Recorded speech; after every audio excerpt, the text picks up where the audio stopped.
Assalomu alaykum akalar. Sotiladigan Nexia 2 mashinamiz bor. Yili 2009, kraskalari toza. Chiriganini hisobiga sachilingan, yana bitta sachib qo'yilyapti. Hop.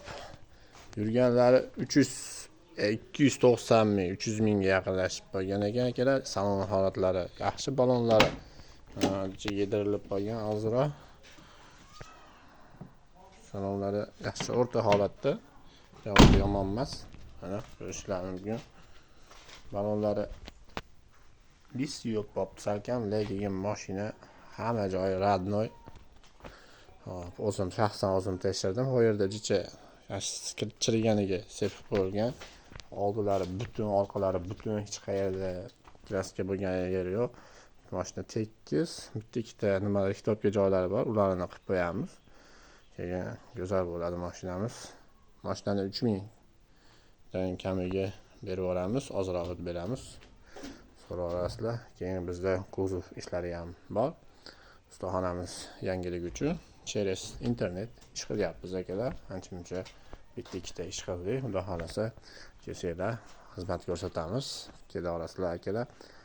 Главный kanalga o'tib qarasanglar, ya'ni ustaxonani Andijon bo'ylab bossanglar, videolarimiz chiqib keladi. Qilgan ishlarimizni ko'rasizlar.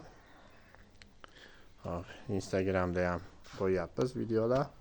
Ularni ham ko'ra olasizlar akalar.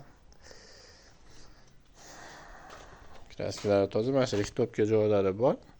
Lekin mashina tiniq holatda, unaqa yomon joyi yo'q. Chiroyli ko'rinishga ega mashinamiz. Bitta jitti ishi bor. Shularni qilamiz. Shu bilan yangi balonlar taqib qo'yiladi, bozorga tayyorlanadi. Xullas. Faralari ham mana tiniq holatda turibdi. Sarg'aymagan.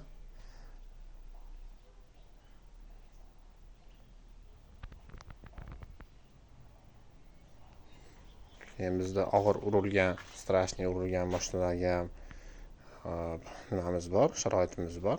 Tortib keltirib, zazorga qo'yib qo'raveramiz. 10 yildan beri kuzov sherik qilamiz. Xudo xolasa ishimiz tekis, kela olasizlar. Даже 12 yil bo'lib qolibdi akalar.